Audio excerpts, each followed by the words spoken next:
Give me a couple meals. All right, that's going to wrap up hour number one right here on Sports Kings Live. Big Mike, Rob Calloway.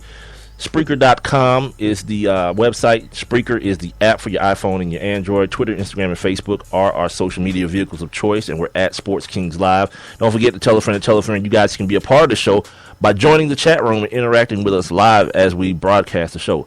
We'll be right back, and when we come back, we're going to get to On This Day before we move on with the show. What's going on, everybody? It's your man, Big Mike. Yep, and this is RC, Rob Calloway. First of all, we'd like to thank everybody for being down with the Kings and for supporting Sports Kings Live. Your listens, downloads, likes, and follows have allowed this show to grow by leaps and bounds in just a few months. Now, if you have a product or a business and you'd like to promote it on this show, it's simple. Just email us at sportskingslive@gmail.com. And once again, thank you for being down with the Kings. It's the Sports Kings. Sports Kings. He might fall off the wagon in the next 10 minutes. Rob Calloway. It's about bringing talent. It's not about all the flash and glitz and glam. Not your average sports talk show. The Sports Kings. This is NFL legend, work done. This your boy D. Howard, a.k.a. Superman. I'm Jerome Bettis, the bus. It's Cam Newton. Holla at your boy already. This is Hank Aaron, and I'm down with the King. Tell a friend, Kings is back.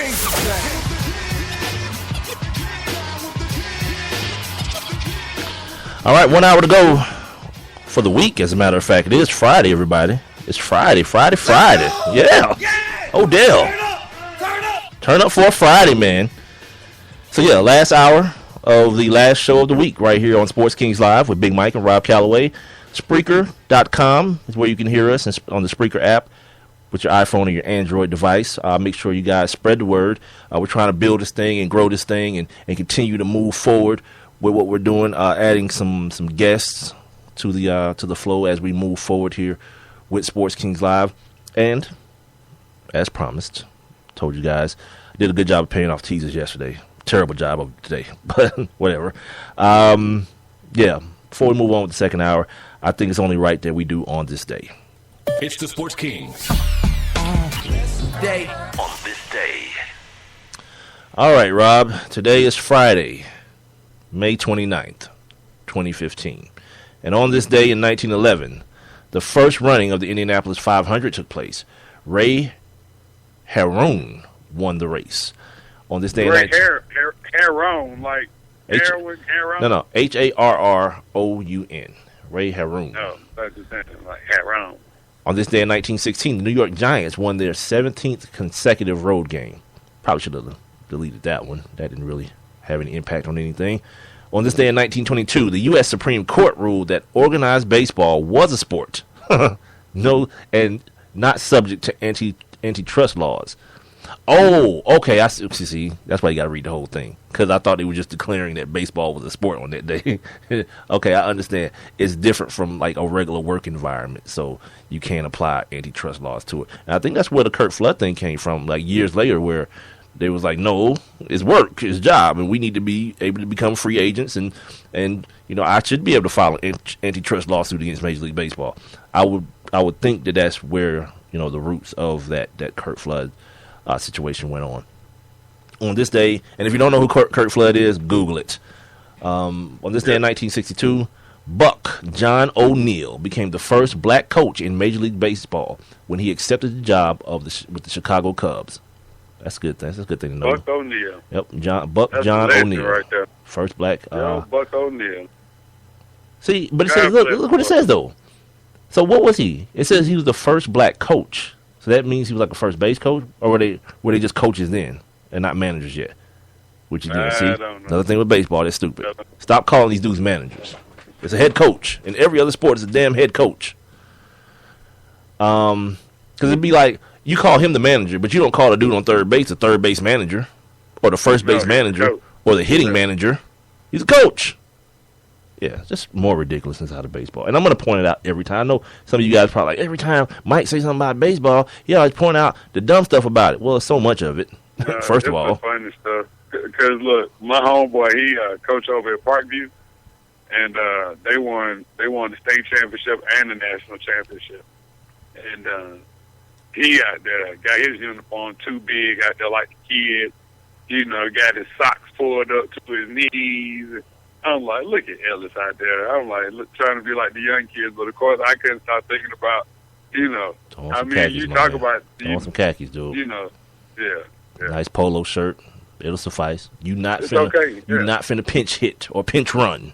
Ain't nobody doing no double switch and throwing you in left field, cuz. I might. On this day in 1965, Ralph Boston set a world record in the broad jump at 27 feet, 4 3/4 inches at a meet in Modesto, California. On this day in 1965, Dick Allen of the Philadelphia Phillies hit a 529-foot home run out of Connie Mack Stadium.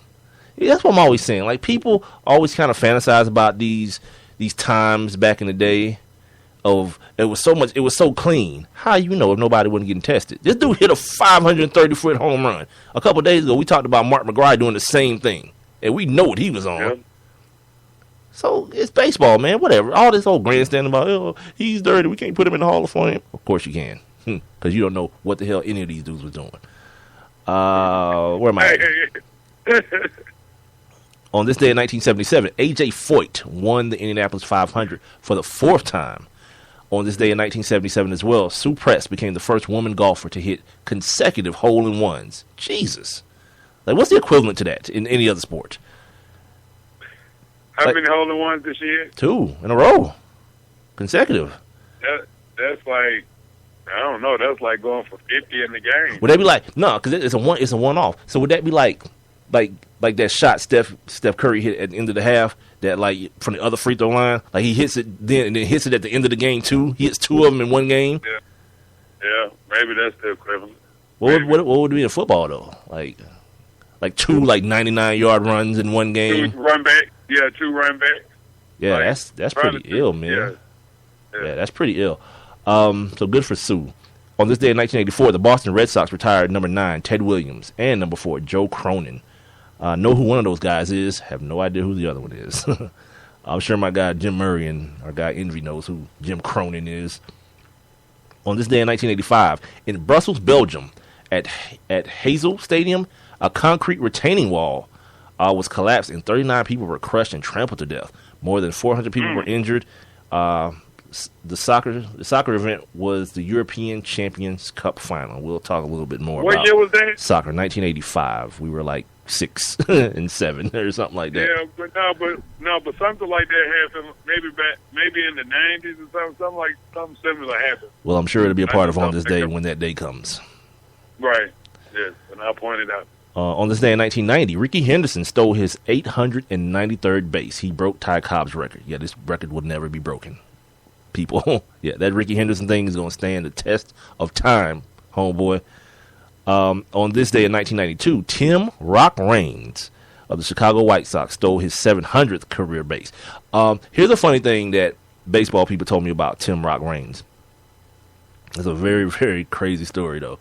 Have you ever heard about why he slid what is it, like hands first? Like he never slid feet first. He always slid going head first. Mm-hmm. Yeah, because he carried his cocaine in his back pocket. This is not me making this up. This is real talk. This is like something that's known by baseball people. Yeah, and a couple of them have told me that. Different, like, couple people in different arenas have told me this. That Tim Raines had his cocaine in his back pocket, so he always slid head first, no matter what. Yeah, so that happened in the 90s. So what was he doing? He was like, was he putting it in his mouth? I don't have details, dude. I don't have details. I just knew the man was on cocaine. Like, why are you out on the field with cocaine in your pocket? Because cocaine is a hell of a drug. Didn't you hear Rick James when he said it? Come on. Yeah, that's weird. Rick James said coke. Weird. It's the same reason Hollywood Henderson had it in his water bottle on the sideline of a Dallas Cowboys football game. Okay, but he was drinking it. So you have to assume that Tim Raines was getting a couple toots in. It's baseball, dude. How much downtime do these dudes have? Yeah, yeah. Yeah, you can assume that Tim Raines running back to the locker room. Are you see him messing with his mouth? You think he might be putting dip in there? He might be rubbing some cocaine in his mouth on his gum? Yeah, I don't know about that technique. I only know what I see on TV, Mr. Professional. Yeah. On this day in 2001. Dude, come on, man. I learned that on the movie. The U.S. Supreme Court, sure you did, ruled that disabled golfer, we just talked about this the other day, Casey Martin could use a cart to ride around his tournament. He's the guy with like the leg issue, and he sued the golf association, whatever it is, to be able to use a cart. And the Supreme Court ruled in his favor that he would be able to do that. If you ask me, it's like tough luck, homeboy. That's the way I look at it. Like, yeah, your condition is your condition. Like, it don't mean you get to rest while everybody else walking around this hot ass sun up and down these hills. But to each his own. Because that's part of the game. Part of it, right? On this day in 2011, dude, Jim Tressel resigned as head football coach at Ohio State in the wake of a scandal involving his supposed knowledge of players selling items and memorabilia. You know how I feel about that. Okay. Yeah. Luke Fickell was named the interim head coach for the entire 2011 season. We got some NCAA stuff coming up here. Hopefully we get a chance to get to it tonight as well. And finally, on this day in 2014, what happened, Rob? Today in 2014. On this day in 2014. Last year. It was just last year. Oh, I don't know. What was the big thing going on during the NBA playoffs last year? All right, since Rob obviously needs to go through the concussion protocol, I'll tell you guys. Steve Ballmer, he purchased the LA Clippers from Donald Sterling and the Sterling family for $2 billion. This is what happened last year. I definitely wouldn't thought about that. I'll put you through. Oh, but speaking of, like, how did I do that? Like, where are my NBA notes at? Oh, it's right here, and I skipped over it. We got to go back to the NBA, you guys. I'm sorry. I know we'd moved on, but Captain Obvious called right before we got on the show, and he said, Mike, guess what? Klay Thompson has a concussion. I said, thank you, Captain, and I hung up the phone. Right. We knew this already. Yeah. All of a sudden now, the agent's like, no, Klay don't have no damn concussion. Meanwhile, his dad's like, his guts are all over my Bentley right now. He can't even drive home. But Klay ain't got no damn concussion. Yeah, you didn't have to tell me 2 days later that the man had. I saw him get kneed in the damn head while you holler out, yeah, man, it's an ear contusion. Okay, if that's what we're calling it now, that's what the kids are calling it these days. Yeah, it's a damn concussion, cuz. So, luckily for them, that they're gonna have about 6 more days to get him right. He can't participate in anything because that's what the NBA concussion protocol is. Here's the thing about that. They need to kind of update that thing to more of the NFL model, excuse me. Like, if you're suspected, if you go through an incident like that, you got to come out the game. You got to stay out the game. Period, point blank. You got to stay out. Because, like Rob talked about yesterday, the symptoms might not even present themselves for a couple of hours or a day. If you even get into a situation where your head, I talked about this during the NCAA tournament when that kid, from Louisville, was it? Where was he from? One of those kids banged his head on the ground twice in one damn game. It was within 5 minutes. Kentucky boy? Nah, it wasn't a Kentucky dude. It was one of the other kids. His mama came down and all that. Yeah, twice in one game. And finally, it was like, all right, we don't want this to happen the third time because you might die, of course. Yeah. What happened the first time, though? You just put him back in the game. Oh, is it? And Clark Kellogg, like, good to see a smile on his face. Yeah, because he don't know where the hell he is. Yeah, he's smiling. He's in La La Land. Yeah, the NBA, I think they need to kind of update that. Like, if you get into one of those situations, pull the player. No matter what the significance of the game is, pull the player immediately. Because the last thing you want is somebody coming back 20 years from now like, yeah, they put me right back in the game. They knew I just got kneed in the head, and they put me right back in. Now I can't find my way home from the store. Last thing you want if you're in the NBA. You've already seen it happen. Why would you put yourself in that position?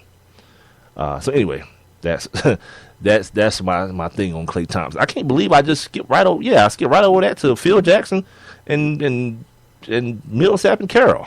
The hell is wrong with me? Jesus. If you didn't hear, by the way, Bruce Jenner's a woman now.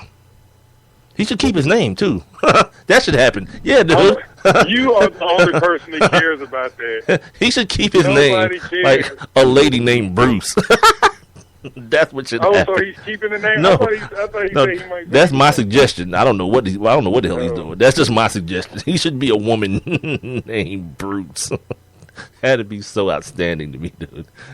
Hi, this is my mom, Bruce. Anyway, that's not awesome. It is. That'd be totally awesome, dude. Bruce, woman Bruce. Okay. Now we didn't. This story came down on Tuesday, and I hate that my dude is not in the chat anymore with us, Alex. Because Alex is a huge soccer guy, And I texted him yesterday just to know, like, what of this should I know